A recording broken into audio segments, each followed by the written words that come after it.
Great. Thank you very much. Really a pleasure to be here with all of you here today.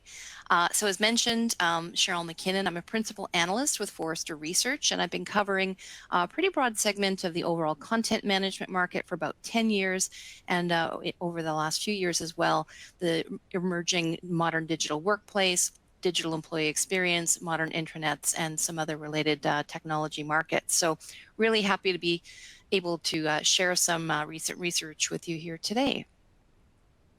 So a few things that we'll kind of talk through over the next few minutes or so. First, just the importance and the value of content and communication in today's hybrid work models. We know that there's a lot of change and flux, and organizations are kind of finding that right fit in terms of their return to work models. So we'll kind of talk through some of the patterns and trends that we're seeing there. We'll talk about why digital employee experience matters and why it should be on kind of your priority list looking into 2024. We'll talk about some key considerations for building out a modern digital workplace strategy, and then recommendations, and I'll hand it over to our host at Hyland and then move into Q&A after that. So let's get things started. First, let's talk a bit about the importance and the role of content and communication in our various forms of remote and hybrid work.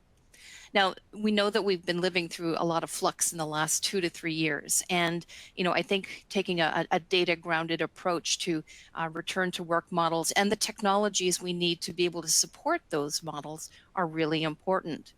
One of the great things about working at a research company like Forrester is that I get access to a lot of great data and insights from a lot of my colleagues and peers looking at different angles of business technology and the needs of information and frontline workers.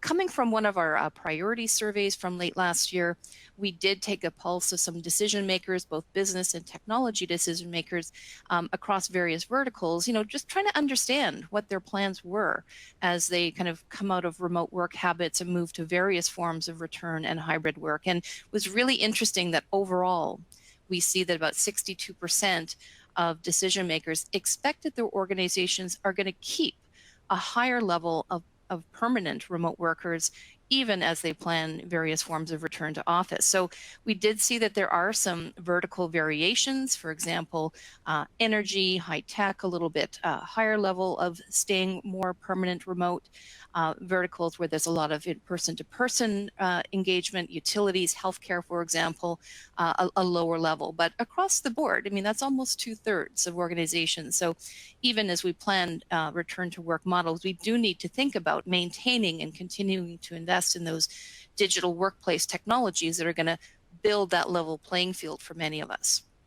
And of course, that definition of what we mean by hybrid work is going to vary. I mean, that might be 2 days back in the office, 3 days remote, 5 days back in the office. We are seeing organizations still kind of play around with some of those mixes in terms of what's a best fit for them and the customers they're trying to serve. So again, that whole area of hybrid work is going to mean different things to different kinds of organizations. And if you take a look at this data chart, it just kind of breaks down where we see organizations, that is it 2 days back to the office, 4 days back to the office. And there are some regional variations here and there across North America, Europe, and Asia Pacific. Now, when we think about today's modern digital workplace, and we know that a lot of organizations had to really scramble 2 to 3 years ago to kind of build out this tech stack to support various forms of anywhere and hybrid work. We really need to think about what it means for the employee experience. That idea of the digital employee experience is not just an application. It's not just a tech stack. It's got to be that, putting the employee's needs and desires and overall satisfaction kind of the heart of how we plan our technology rollouts and the kinds of tools that we deliver to different roles or different kinds of employee job levels. Now, content has been a big part of my research focus for over a decade now, and content absolutely is a foundational component of the modern digital workplace. If we think about how we need to get access to the information we need to get our job done, we need to be able to document our findings, we need to be able to read and consume information and lessons learned from those who went before us. We need to collaborate with our peers, and that often means collaborating on presentations and ideas and documents. So content really is one of those core foundational components, along with key enterprise applications, which could be a HR management system, it could be an ERP or CRM system. It also means end user compute tools, because you can't deliver those great apps and those great content experiences if you've got aging laptops or mobile devices that haven't been upgraded in a while. So we need to make sure that we're balancing kind of that front end and the back end of all of those tools. Hardware and software go hand in hand, in addition to the quality and the trustworthiness of the content and information that we're delivering through those apps and devices. Now, although we're looking at content as kind of a foundational component, we know that we're surrounded by analytics and the key importance of application integration. One of the things that we see when we are focusing on digital employee experience, best practices, is looking at ways to best reduce that element of context switching, right? 20 tabs open on a given day, or having to go to 2 or 3 applications to get a job done when it should feel like a cohesive task. So when we think about application integration, we also want to make sure that we're thinking about the best ways to deliver that information and into those preferred employee touch points, which for some users that might be through email notifications or mobile notifications. For some, it's in a web browser or a desktop client. And even if we kind of look forward, I suspect we're going to see a lot more of this integration happening through various forms of intelligent digital assistants and bots.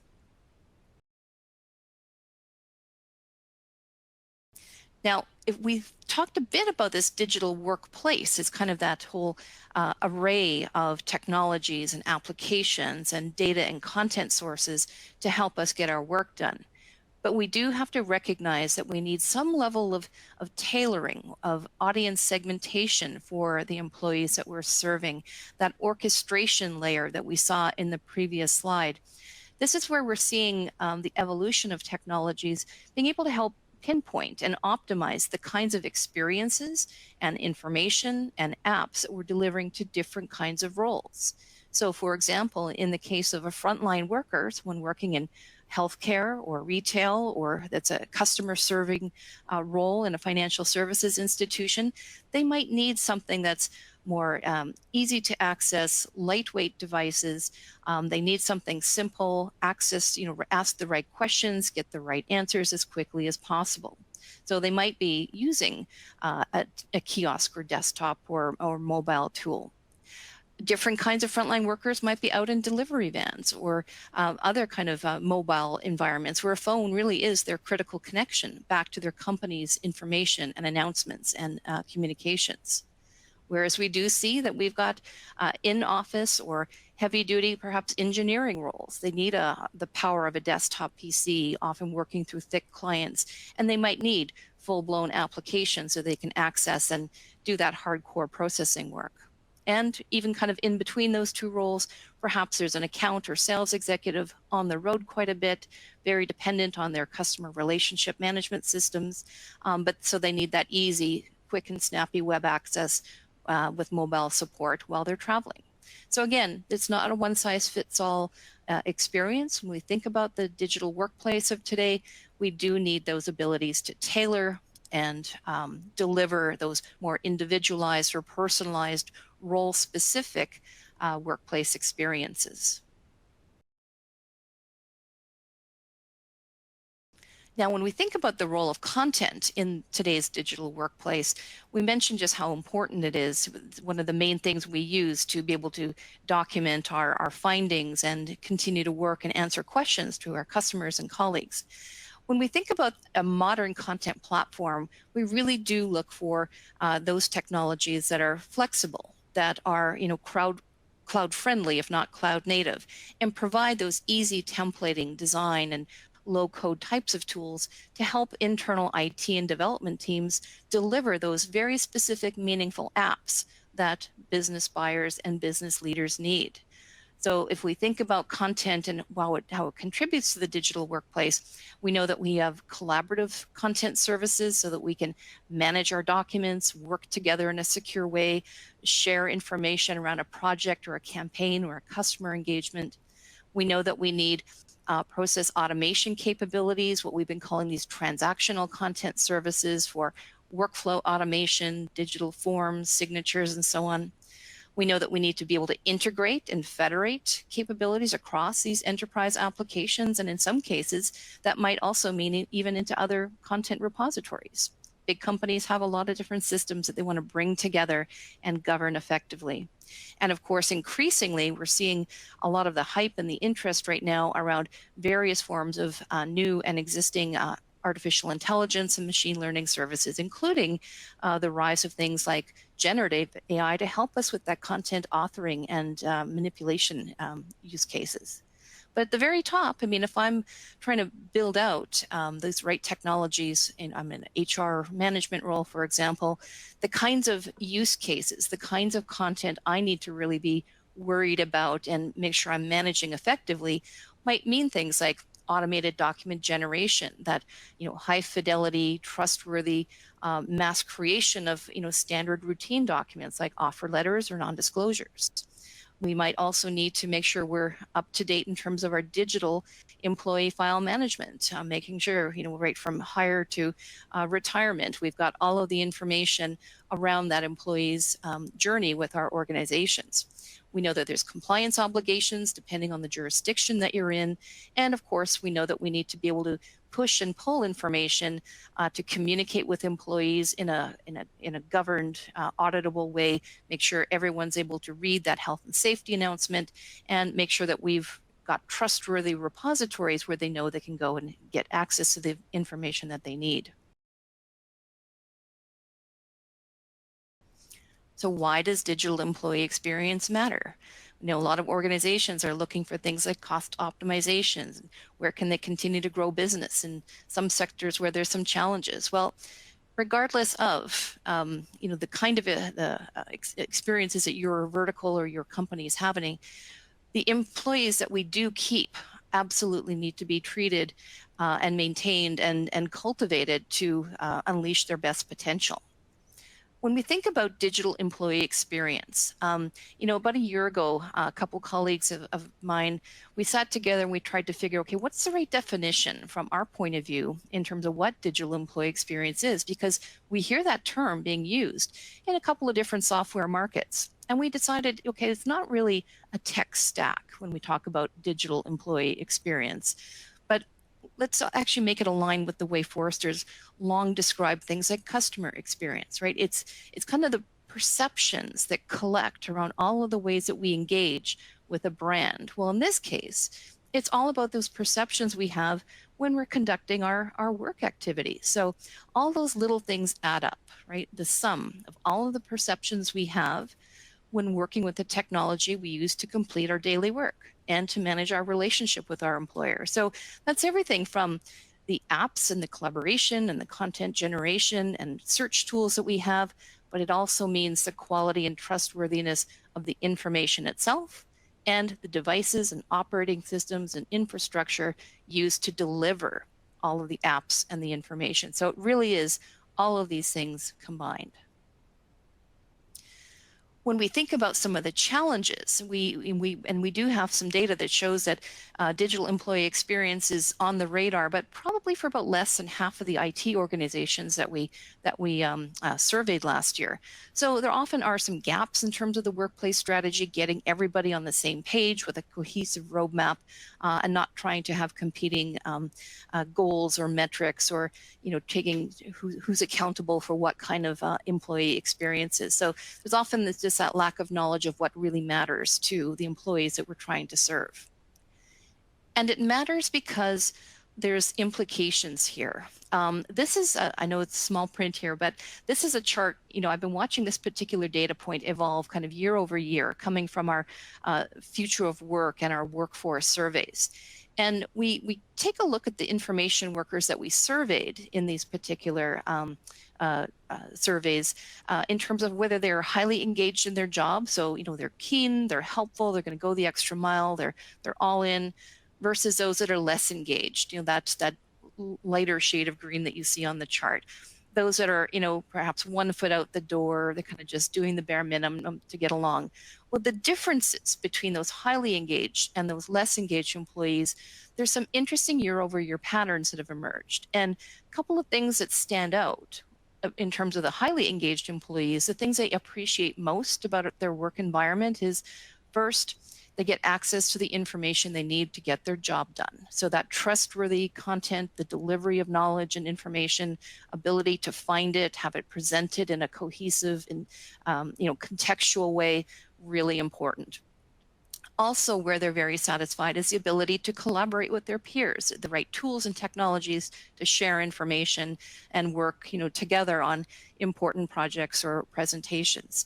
And of course, also what those highly engaged employees value is the fact that their IT departments are there for them. They feel equipped and empowered in a way to be able to adapt to new technologies, and that their IT organizations are there to facilitate and coach and train. So again, a lot of these things really matter. So, whether we're in a volatile work environment where there's risk of layoffs, or, we had the great resignation challenge of a year or two ago, we know that the information or the employees that we're retaining really need to be equipped with the tools and information to be as productive and successful as possible. From a content management point of view, I've been covering this market, for most of my working career and in some form or another. And, we really did see a couple of years ago that the generational war has been won in terms of architectures and platforms. When I'm on customer calls as part of my day-to-day experience as an analyst, customers there's still a lot of modernization opportunities out there, looking at moving, older on-premises systems to more modern, nimble content platforms. They're going to help them deliver those meaningful apps to really help with their employee experiences. So we do see that we're moving away from kind of the old on-prem architectures, kind of monolithic, to flexible content platforms with those low and no code types of tools to help us build out those meaningful applications to help us get our job done. Employee file management for our HR teams, perhaps contract management for our legal teams, but we have the ability to tailor those interfaces and integrations to really hit the mark with our users.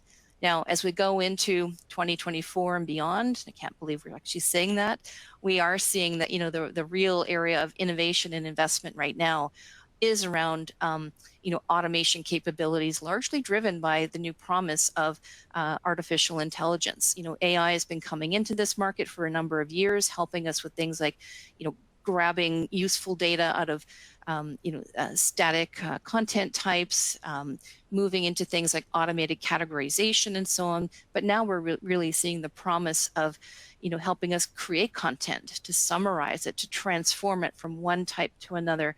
And I think we're on the brink of some really interesting and exciting opportunities here. So what should we kind of expect in terms of some trends? First off, we are starting to see, especially in larger kind of cutting edge companies, they are starting to build out cross-functional teams to help deliver on the best possible experiences for their employees. So these are often initiated in an IT organization, perhaps initially a senior role reporting to a CIO, but they are intended to kind of break down internal silos, even within IT organizations. So coming together of priorities and roadmaps and game plans with IT, but also end user computing specialists, those that are helping with things like device and tool provisioning services, along with things like roles like HR leaders and internal communication leaders. Again, we don't want to pivot to a video-first communication strategy from HR and internal comms if we're not investing in the laptops and keeping our mobile devices up to date. So these things really do have to come together. And again, when there's moments of workforce volatility, whether it's downsizing, bumps in the road around return to office, struggle to find or retain talent, this focus on experience is going to be a differentiator for firms that keep and retain the talent that they require.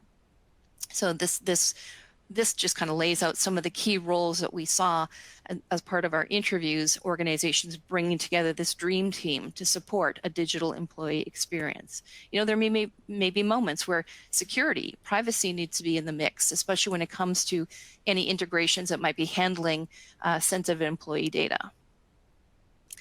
And I think one of the areas that we've seen really kind of rise to the forefront in terms of importance is, trying to build in that orchestration capability, being able to deliver, kind of in that moment of need as I'm closing a case in a CRM system, as I'm onboarding a new employee in my HR management system, that idea of kind of contextual information, what I need in the moment of time. So I don't have to go search external systems constantly. I can have everything kind of in the flow. That idea of, more personalization, more segmentation of information being delivered, this is really what we're starting to see. And, the analytics behind a lot of these systems are getting better and better, understanding, okay, who's reading particular kinds of content, what's really engaging employees, what's being, what's performing well or being successfully reused over and over.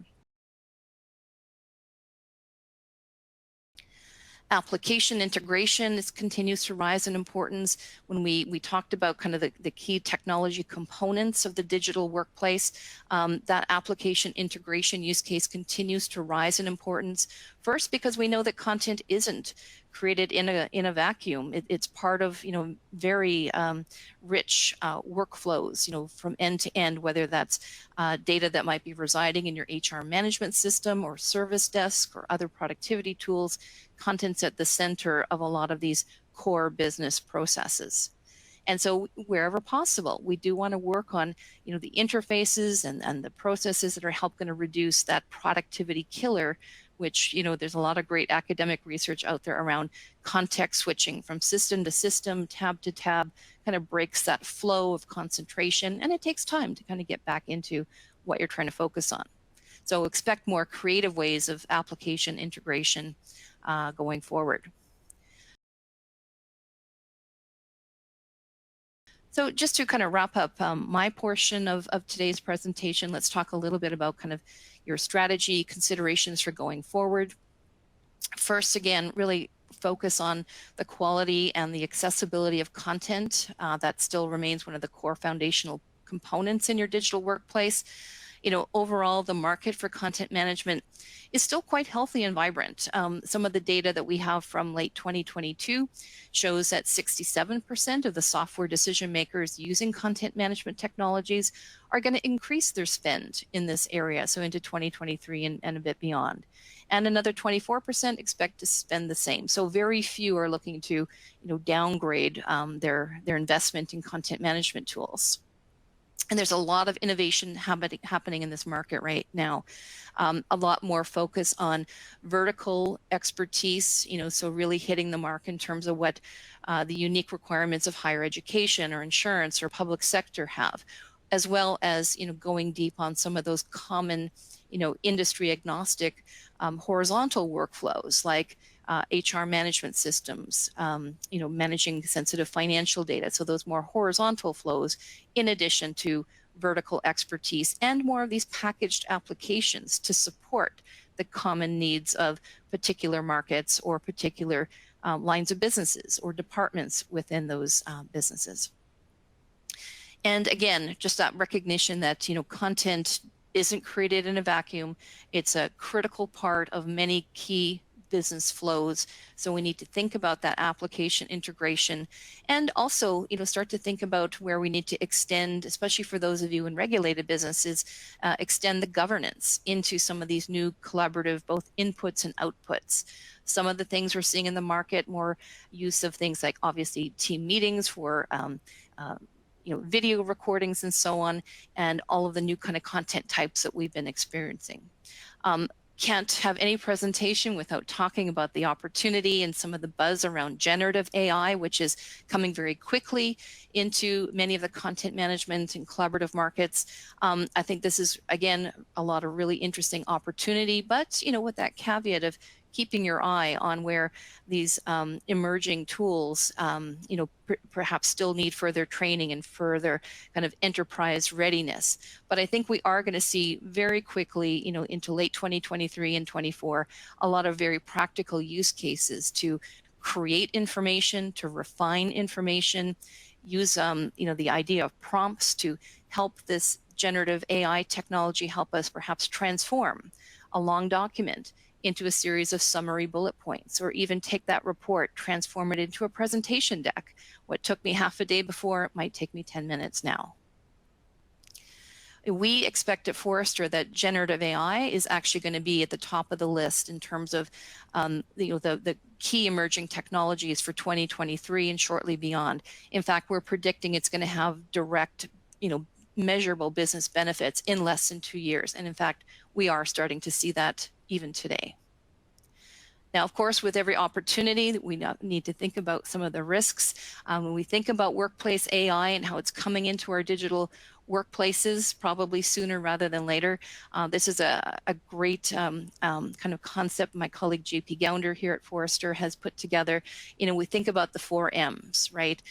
These tools are multipliers, they're force multipliers. So what took me a day earlier might take me, an hour, into the future. So my productivity and my ability to expend, knowledge, work, and effort on other maybe higher value things, that opportunity is going to be there very short term. And there's an element of magic, right? It feels like, wow, I can't believe that this, this trained model was able to deliver something that maybe was 90% good enough to go, right? Where I bring my human knowledge and expertise to polish off that 10%. But again, we need to think about the mistakes, right? We know, especially if anyone's been testing out some of the tools or even ChatGPT, you're probably seeing it, has this element of, getting a guess wrong or a false piece of information. So we're still advising that this is a tool that needs to be in the hand of the subject matter expert.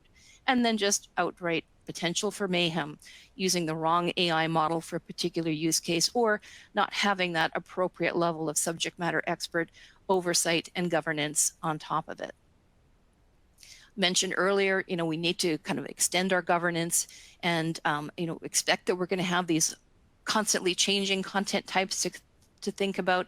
The camera on era, I think we all got used to over the last couple of years. And, we are seeing that video is becoming an increasingly important part of the way that we deliver content and knowledge and communicate with our peers. It's a great way to get a short, snappy message across with some authenticity and humanity, perhaps from a senior leader.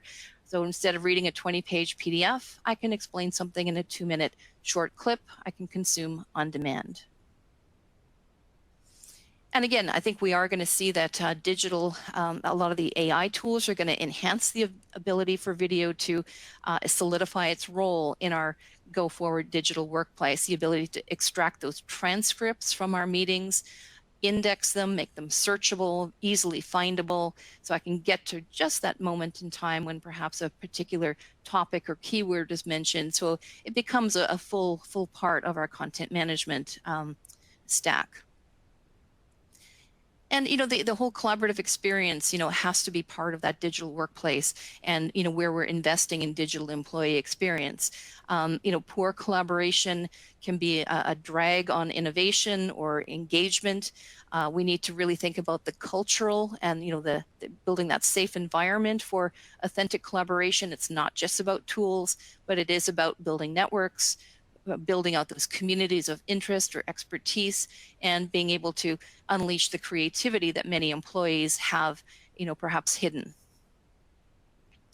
And if we think about the digital workplace tools, we do need to have a kind of a range, collaboration and working with peers kind of one-to-one is not a one size fits all. We might need a different kind of platform for the kind of big picture brainstorming, kind of an ideation session, and something a little bit more perhaps structured as we go through like a 3 or 4 step approval of a customer facing document. So, think about the collaboration type, the mission and purpose of that collaboration activity, and know that there's going to be a workplace tool that could be a better fit for you.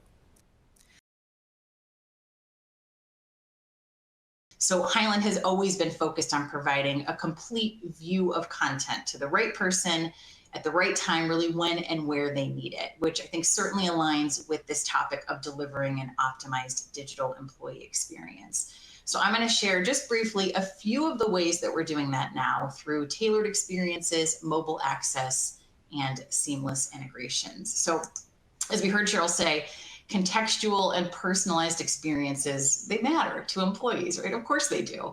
And Hyland has been offering point and click configurable solutions and low code tools really all along. And with the introduction now of our brand new on-base app builder, we'll continue to deliver on that. So what we're seeing here on the screen is an app that was built with an HR user in mind, right? We're putting the tasks and capabilities that matter most to that individual right at their fingertips.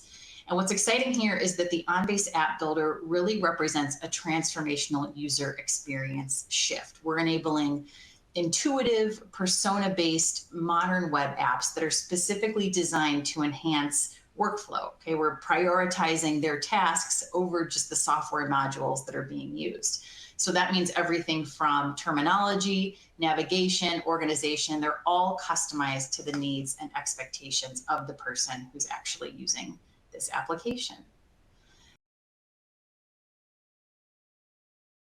The other thing I wanted to touch upon was mobile access, right? I love that statistic that Cheryl cited, proving something, again, we've probably all along suspected, but knowing there's data to back up the fact that engaged employees show higher levels of satisfaction with their ability to access the information that they need to do their job. And really, they need to be able to access that wherever they are. We've heard about the shift toward, remote and hybrid work. And the fact is, in many cases, people are needing to do this work all over the place. So providing that mobile, on-the-go access is really paramount. With the Hyland mobile app, with on-base mobile, they're able to review documents, approve workflow tasks, submit forms, upload content. That can all be done from a place that's really always accessible, right from the palm of your hand. And then the last thing I wanted to touch upon is that seamless integration piece. We also heard Cheryl talk about, app integration, reducing that burden of context switching, which we know, she said, it's an absolute productivity killer. Anybody who's spent any part of their day in one screen having to go somewhere else to find information that they need, it just kills your productivity. So within the past year, we've introduced not one, but actually 2 new integrations with industry-leading HCM systems. The one you're seeing here on the screen is Workday, that we offer something very similar that was introduced last year for SAP SuccessFactors. But with our integration, a user of, in this case, Workday HCM, whether it's an HR professional, a manager, an employee with appropriate access rights, they're able to view, upload, interact with content that's securely stored and managed in OnBase, but right from those familiar screens of Workday. So again, we're reducing the need to switch applications, providing the complete view of information in context where it belongs. So delivering the optimal digital employee experience is paramount. With an employee's journey, there are many HR touch points that I think really inform their experience. And with Hyland Solutions, we're able to help organizations automate the various steps within really every phase of human resources. So leading to faster decisions, improved HR employee productivity, and delivering a digital employee experience that serves both HR professionals and in turn, the employee base that they serve.